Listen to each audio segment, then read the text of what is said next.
It's 29th of January, 2018, 4:15.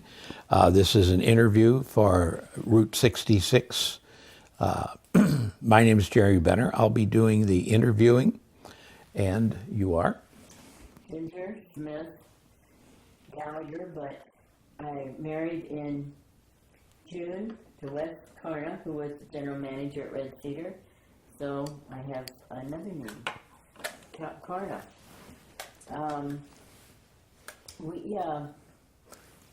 We moved to Red Cedar and lived there from I guess 1959 when I was 12 years old. So it was kind of unique. Should have learned a lot more about cooking, but Mom didn't have a lot of patience, and she did all the major cooking. So the Red Cedar Inn is located in Pacific, yes. Missouri. It wasn't in Pacific at the time, but Mom, you couldn't sell liquor in an unincorporated area, so Mom and Dad petitioned to have a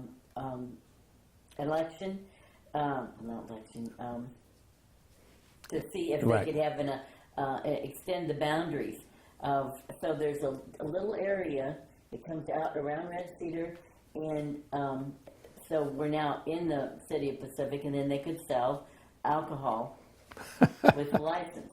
And that's on Old Route 66. Mm-hmm. Yes, and Route 6, that part of Route 66, I understand, was completed in 1932, and Red Cedar was built in 1934.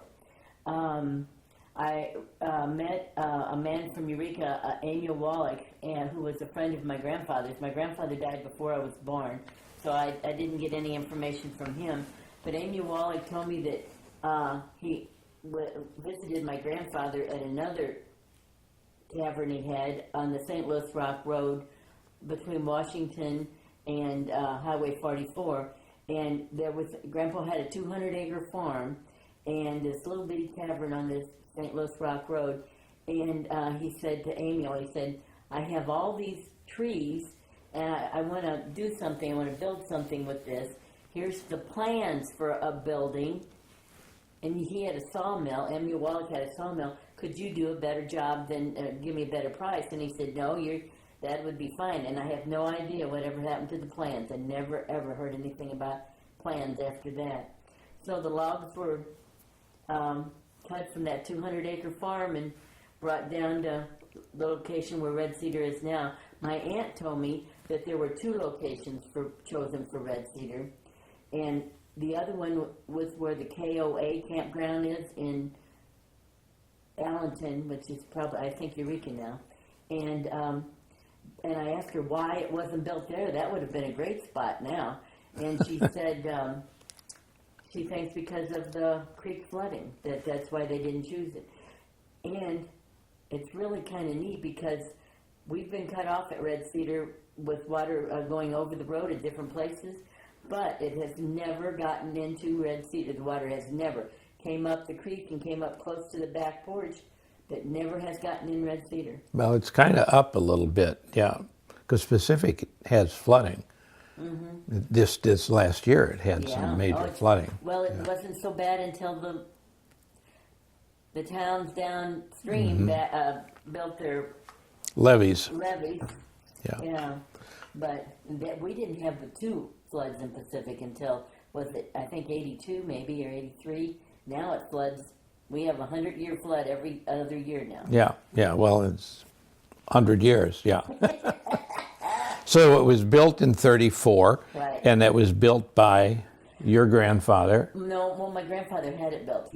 That's what I meant. Yeah. That's what I meant. Yeah, and well, I have to watch how I say that because when people would be I'd be talking to people, they thought he physically did that. Mm-hmm. And it's no, but my uncle's father had worked, Al Bush's dad, and about 5 or 6 more. And I understand that to build the foundation, there was a mule pulling a bucket that dug the foundation. And Mom said that there was, Shepherd Well Drilling was not even in business when Red Cedar was built, that somebody from Highway 30 came and drilled the well, and which we've had city water 20 some odd years now, so that's good. And but the bar was not there, built. Bar was built in 1935. And that was built to the left as you face the building. It was a small. No. As you face the building, the bar's on the right, outside. Right. Yes. Right. Yeah. Uh-huh.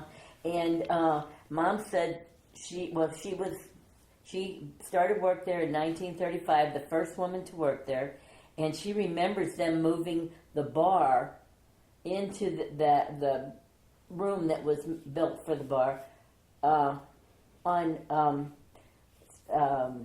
little logs or something where they rolled them to get the bar in there. And Dad was very proud of that bar. He just kind of. Well, you said they had done that so they could sell 3-2 beer on Sunday. Well, they built the building outside, which now looks like a shed, and the sides of that come up, and the chain would come down and hold it. And there used to be a little ledge where, and there was soda too. They sold soda, and I guess food came out of the other. The main building. Well, I remember 3-2 beer Yeah. because it wasn't considered alcohol. Right. And of course, Missouri had blue laws, so you couldn't buy alcohol on Sunday. So 3-2 beer was. Mom said, you know what? You could still get kind of loaded. Nobody tested it. The rumor was Budweiser only made one beer. They just labeled it. I didn't know that. That was rumors. I don't think Anheuser-Busch ever said that. No, sure. Of course not. Well, anyway, the kitchen was not built at that time. And somebody told me there was paper we used to have in Pacific called the Transcript. And you need to read that because they're talking about Red Cedar in there. When I looked in 20, 30, 40 years ago section, there it was, Red Cedar, and I didn't keep it, lost it, so I don't know. But there's a picture of me when I'm 5 or 6. But you have one there, yeah. Well, yeah, but of coming out of the kitchen, so we knew the kitchen was there. Before that time. So all that is available now through either the state or the newspaper itself. They've transcribed all that for the internet and that. Yeah, somebody wants to go. We don't know when, which paper. It's going to take a long time to go through all that. It does. Yeah, but my dad's friend played big league baseball in the 30s and 40s, and his name was Bob Klinger. Mm-hmm. And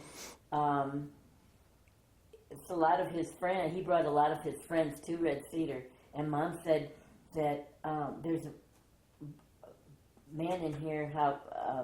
A picture of him. His name's Butcher, and it says in here in this picture, Big Butcher. It's like he is. I mean, Mom memory was good. She said he had to bend his head to come in the door, the dining room. That's how tall he was.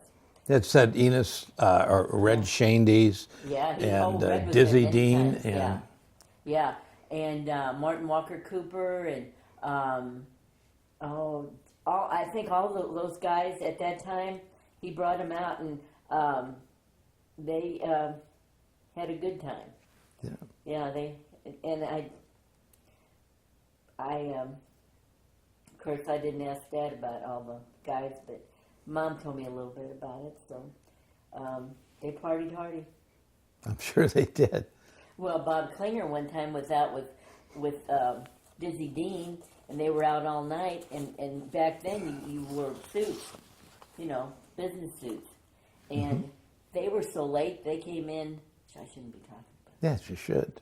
They came to play baseball practice, and in their suits, business suits, and Frankie Frisch went over to Klinger and just let him have it, and Dizzy Dean's behind Frisch laughing himself to death, and I think the next day Klinger was sent back down to the minors. Yeah, but he was so much fun. I remembered him. We lived across the street from him before we moved to Red Cedar. So much fun. It was a different time. Yeah, oh, for sure. Now, you said your mother's name was Katherine Brinkman? Yeah. And then how does she figure in all these years? Well, she just said she was looking for a job, and she said somebody told her, oh, it was her brother-in-law's brother, that Red Cedar was looking for a woman. They wanted to have a little different atmosphere than just a tavern. Hold the language down. Yeah, I guess so. And she went down and applied for the job and got the job. And she worked there 5 years before Dad proposed. I think Dad thought everything was going along fine, and she said, "This isn't going to last. 5 years is enough. I'm moving on." And then he proposed. So he got a free waitress. Yeah. Cook. Oh, could she cook? Oh my goodness, could she cook? And then you and your brother James, Yes. Came along. Right, the third. Yeah, and I was the first one. They didn't have a name for me, so I figured I should have been the boy. I should have been a boy. And maybe. Mom said that Virginia Anding was a friend and attorney in town in Pacific, and why don't you name her after me? So my baptized name is Virginia Ann. And so I asked Dad, I said, "Where'd you get Ginger?" Because I'm 2 weeks old, and he nicknamed me Ginger. And it's like, I remembered to ask him. He's going to tell me. I'm going to know. He just looked at me and he said, "I don't remember." But it had to have been Ginger Rogers because she was popular at that Right. time. So you go by Ginger. I do. Mm-hmm. Yeah. Yeah, if anybody calls me Virginia, I know I went to school with them. So, And it was Virginia Smith, and then it was Virginia Gallagher. well, Myers, and then he died in a car accident. Right, you told me that. Yeah. And now it's, Yeah, now it's Karna. right. Yeah, I haven't legally had things, where you sign your name to credit cards and all that Right. stuff. It's so much work to do all that. I haven't done it, so I'm still signing Gallagher, but I am married to Wes Karna. So now your brother retired from the business in Yeah, 72. No, This says 72 That's here, my but, dad. oh, okay. Mom and Dad retired Yeah. and leased out the building until 1987, 88 maybe. And then my brother and I went back, and Wes was a friend of my brother's. He was working in Oklahoma and Arkansas, and they were both in the coal mining business. And they were friends, and the environmental people got so strict, and a lot of different things happened, and they were going to do something else. And they came, Wes came with Jim to Red Cedar, and they were going to start the business, and then they were going to leave. I didn't know that one, but they're going to leave because my brother had a hard time talking me into it because I knew how much work it was, and I didn't want to do it. Well, we have to do it. We have to do it for Mom. And Your mom was still alive, is she all. was alive then. Yeah, she passed away January 30, 2008. And so anyway, so I ended up back down there, and then he and my brother and I were partners until 1990 or 91. I think it said 91. Okay. He left the Right. business. He went other directions. And, Right. Then Wes and I found we had the same work ethics and did just work together very well. And so then he did every job in that building besides general manager. It's like you have to fill in every day. It Yeah. seemed like somebody called in. They either quit, couldn't make it, gonna be late, something. And we had one time we had a wonderful chef that he gave notice he was going to quit, and the young man learning under him decided he'd quit too. And then we were in a You're pickle. cooks. You're the cooks. Well, we didn't know the menu. So Wes said, "That's it. We're learning the menu." We couldn't cook everything on the menu. So we learned how to do it. And so many of the things that seemed hard weren't that hard. So, we could fill in anywhere. But Wes tended bar, He was our singing bartender a lot, and then he waited tables. We catered. When we needed the third cook on the line on the weekends usually, he came in and he would do the steaks, and that's really a hard thing to do when you have 10 or 12 tickets and you've got a few steaks on different tickets, and they come out at different temperatures Right. with different foods. It's not an easy one, but I stayed in the kitchen mostly, and I kept things running there. If they needed change at the bar, I'd go get change. If they needed more baked potatoes, get them going. Mm-hmm. Don't run out, because we learned that early on. Don't run out of anything if you can help it. And you need more salad mix. You need salads in the bar. You just need different things. I would be the runner and take care of everything in the kitchen. And Wes was kind of watched over the bar. I didn't care to go in there a whole lot and be in there. But then people, want to see you and talk to you out in the dining room, and it's like you're all over the place. You don't know where you're supposed to be sometimes. How long did you run it? Let's see. Jim left in 91, Yeah. and then till 2005, March 7, 2005. So as we got older, we thought we would retire there, but our health was really starting to go, and it's a hard business. Yes. You're on your feet most of the time, and I guess the thing that was the hardest to take was when the insurance went up so high. Should I mention that? No, thanks. Sure. We were paying like $8,000 or $10,000 a year for our insurance, and then it went up to $20,000. I mean, I was told 9/11 had a lot to do with insurance increasing, but it was just too much. You couldn't keep working like we were doing and not making money to do things that needed to be done. Were you looking for a buyer then? We didn't look long enough and realized it early enough. We called my brother in and said, what are we going to do? And there was nothing to do. You couldn't find insurance at a reasonable rate, You just couldn't do it. Oh, yeah.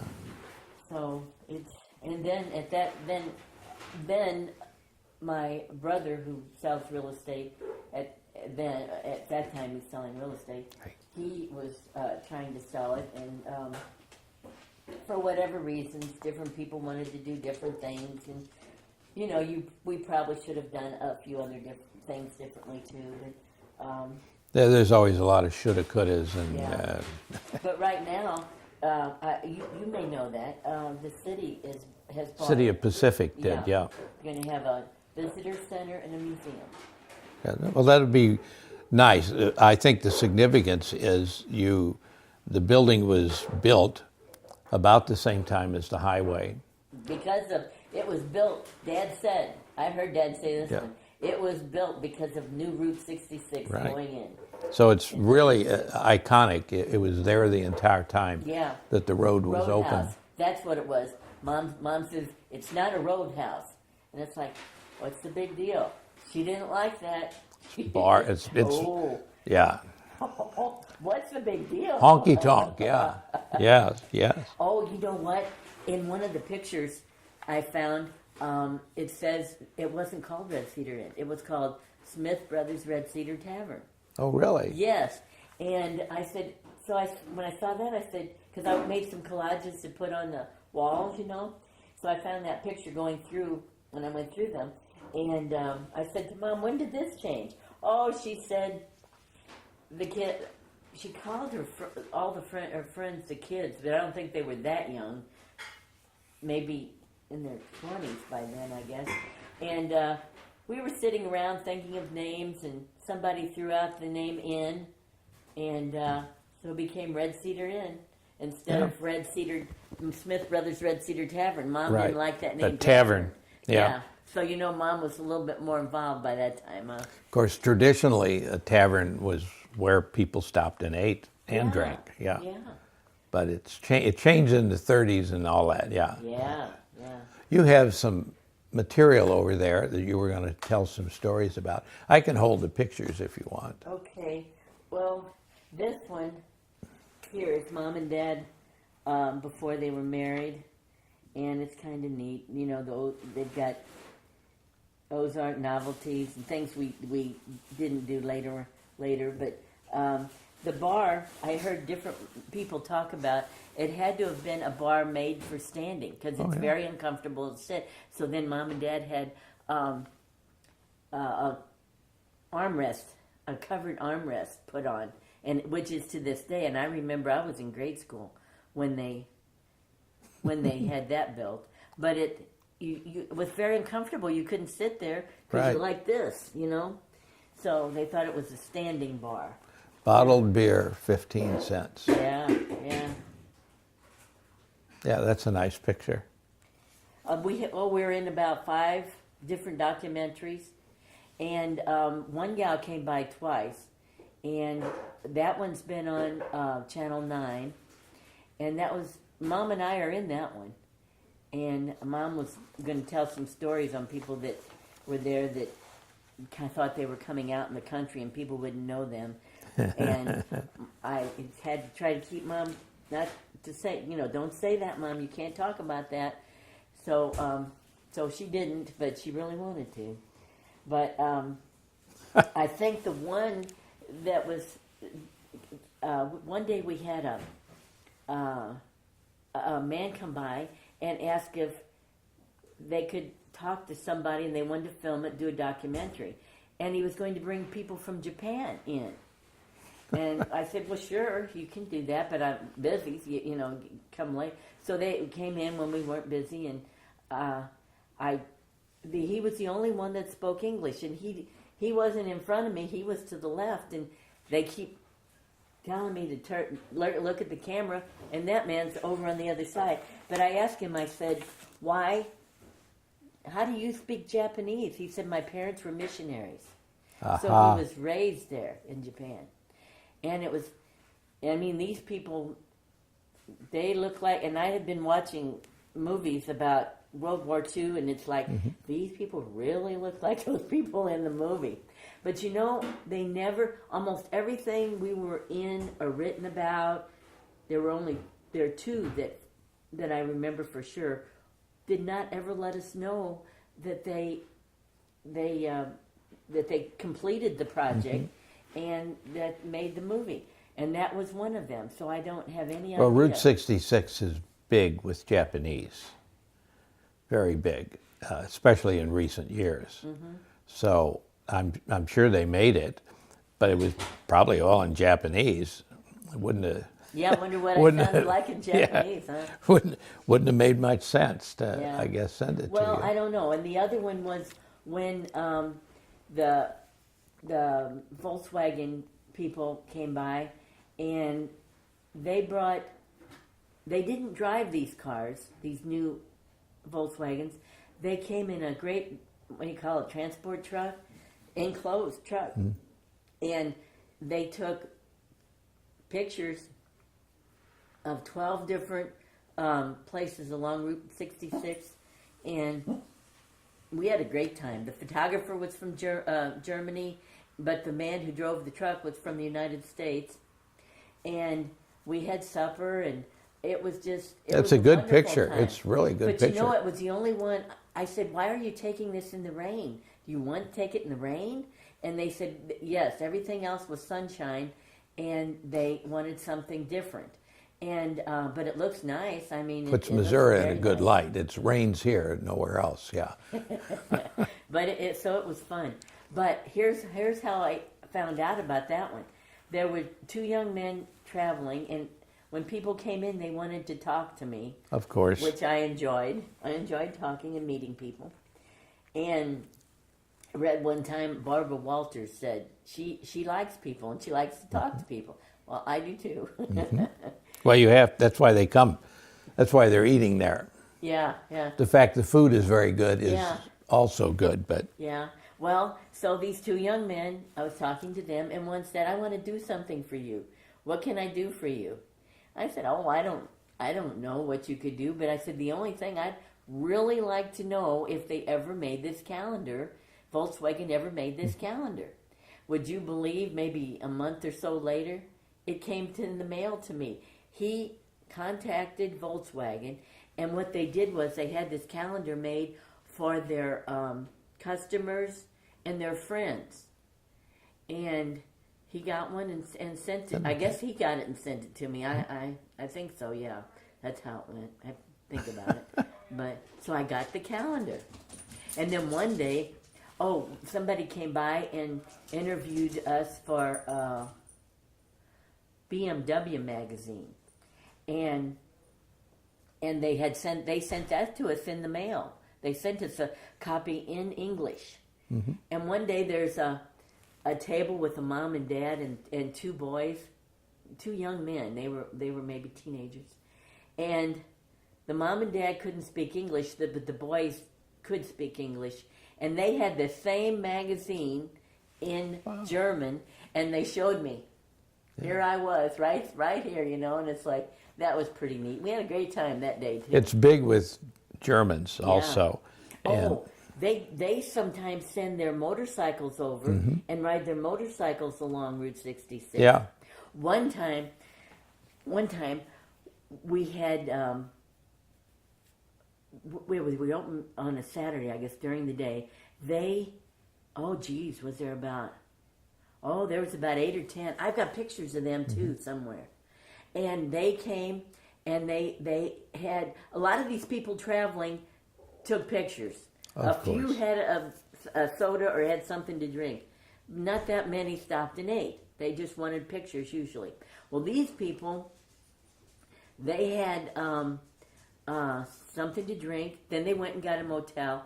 Almost everybody was on a motorcycle, but one was driving a car. Okay, so they went to the motel. Then they came back and ate. Then they came in the bar, and when we got finished in the kitchen, we came out and we visited with them. And they were really neat. And I remember one lady's name was Rosie because that was my grandma's name. And then we partied and had a great time. We were dancing and everything. It had the jukebox going. We had a great time, and they just had a great time. Then they sent us a magazine. Now wait, I'm getting a little mixed up. That's okay. I have some information about it. I don't know if they brought the magazine or it came later or something. And these people were policemen and policewomen from Germany. Oh, wow. Yeah. And that was one of the times we really had a great time. Then there was people traveling Route 66 on motorcycles, and they were from Wisconsin. And this one man, most of these motorcycles were black, but he had the fenders were tan, and he had a line drawn for Route 66, and he wanted me to either put Red Cedar's name down right here or my name right here. So I autographed a motorcycle, and they were teasing because when you talk about Michigan, here's how you put your hands up, right? And they said, how you tell Wisconsin? And I said, no. You go like this, like you were milking a cow. So that was funny too. That was one of the women that told me that one. But that was a lot of fun. And then there was another man. He was by himself on the hardwood floor, a table on the hardwood floor, and I walked by and he looked at the magazine and he looked at me and he looked at the magazine and he said. He pointed. He said, "You're right here in the magazine." So I didn't know I was in that one, but it was fun. It was a lot of fun meeting everybody. So we were in a lot of German magazines and. Yeah, you said something about a wedding here. We had friends who were big into Route 66. Jim and Louise Gilbert, and they lived by the Chain of Rocks Bridge in Spanish Lake, and they have both passed away now. But Jim had an idea of having a wedding, and there was a contest on one of the radio stations, And turned out one of my classmates was a disc jockey there at that time, and Mike Waterman. And so this couple won the contest, and they were married on the Chain of Rocks Bridge, and then they came out to Red Cedar for the reception. And I think it was 110 that day. It was so warm. And John Auble, who is a friend, came out and or did all the emceeing, and it was so hot he didn't stay. But did you have air conditioning at that time? We did. You know, I don't think it was doing what it. Well, it may not have been able to keep up with. Yeah. It was really something. But 98, yeah, June 27th. But I've got to tell you, a friend of ours, Herb Beverly, who's a wonderful musician, and doesn't play a whole lot anymore. But the accordion. And he played on Lawrence Welk. He played on the Lawrence Welk show, and he was a friend of Myron Cohen's. And so anyway, he one day we went out to eat, and lo and behold, if John Auble didn't walk in and eat with us, and we met John Auble. And then we talked about I guess we're from Red Cedar, and he came out and did an interview with Mom. So that it was on TV. So that was kind of cute. They got along well. Found out that his birthday was the day before Mom's. So after that, he came out and had celebrated Mom's birthday, and we really appreciated that because she really had fun. Oh yeah, that was a lot of fun. But she told one story that he liked that they had on the TV, and that was Dad. Somebody wasn't behaving, and Dad told them to leave, and they wouldn't leave. And Mom went in the kitchen and got the broom, and she was hitting them with the broom, and she said, "Jimmy said, get out of here, and you get out of here now," because they just were not behaving. Because Mom and Dad, ran a decent place, and. So that one was recorded on the TV. I guess that did happen on and off. You had to. Oh yeah, well they encouraged the police to come down and just walk in and be there and be around, because if you wanted to do anything, some roughhousing and really bad language, you went somewhere else. You didn't do that there. Now I remember as a kid, I would be told, time to leave the bar. You come in if we're not busy, but in the evening, you're not to be in there. So I didn't. But I started off washing dishes there, and then busing. Well, we didn't really have bus people when Mom and Dad had it, but helping out where I could, and then I had to wait tables. I learned how to do that. And the first time I ever waited tables, a nice couple, it was on a Saturday morning, a family came in, brought their food. I was so proud of how I did a good job. And I said, "Is there anything else I can get you?" "We need silverware." I forgot the silverware. So that was, I won't ever forget that one, or the time I dropped the drink on the lady's lap. That I won't forget either. She won't either. No. At least it wasn't hot coffee. She was real nice. Oh my goodness. But let's see, what else? Now, were you constantly there, or did you do other things and come back? In '73, Mom and Dad leased out Red Cedar to like 5 different individuals who leased it out. Now, I left in '66 and got married. My husband was in the Army. We went to Seattle. When I came back, we came back, I had a baby at that time, so I didn't help out very much there for a while, and then I came to help just clean up and get things cleaned, and then I'd go home. And we lived in Union at the time, and then my husband was in a car accident and died on Highway 109 in November 1970. A lot of people still die on 109. Yeah.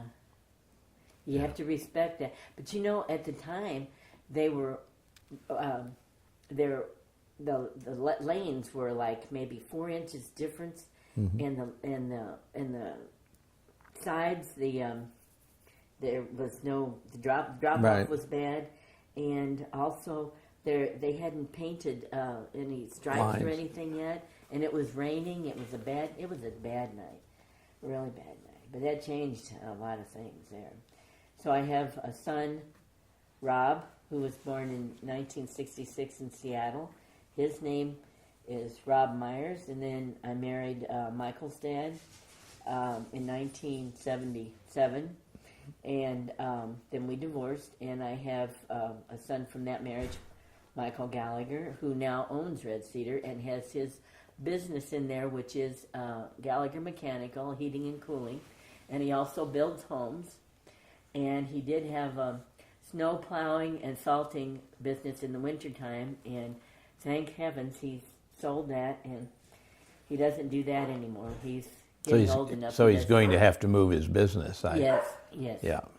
Yeah, right now the city bought it and he's renting from them. Yeah.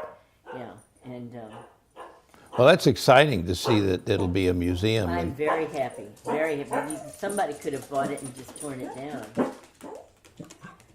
So I'm very happy that the city bought it.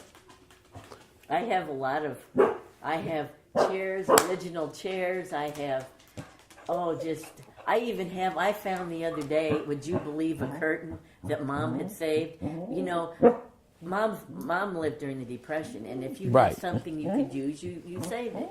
And it's, like to throw over a furniture or maybe paint and you want to cover something. Yeah. Well, I have this, in pictures you can see these curtains, and I have one. So if the city wants it, they can sure have it, because I need to get rid of some things too. I guess when you closed it, some of the stuff, the bar and all that's still there. The bar is there. Yeah. The fellow who was, there have been throughout the years different people who were going to buy it. One who leased it before we went back, he was going to buy it, and it's a lot more work than most people know, and he didn't want to buy it, but it was too much for Mom and Dad. So Dad's health was not good. Dad died in '83, and he was only 73 years old. But the bar is a beautiful bar. I can remember he had a special. This is before polyurethane came out. Yeah. And he used to go to a certain store and find this Feel and Foss Duxpar. Is I think what they called it. Mm-hmm. And somebody'd sand that for him, and he'd put that on there on the bar. And I can remember him showing people and talking about and just kind of patting the bar. Mm-hmm. He was real happy being there. It's like his spirit is still there. They both cooked, right? As well as you and... Well, Mom did the main cooking, preparation cooking. But at night, they had somebody who served, and Mom and Dad took care of the bar and the money. They did that. And then at night, if they needed help late in the kitchen, Dad would go back in there and do that. And I remember one time, Dad said that he told somebody this story. He had been cooking. He came out in the bar and sat down, and a young boy came in. But Dad gave all these kids suckers. So, did you finish your meal? Yes. Well, here's the sucker. So they got suckers. Okay. So he came in, and he came over to my dad, and he's going, "Hey, Mister, you smell good." He said, "You smell just like a donut." Because he was back in the kitchen by the fryers. Right. And you get that same odor, it smells like he was cooking donuts. And Dad used to tell that story, yeah. I can remember that one. So they had a lot of good memories of being there. Yeah. As well as you and your brother. And...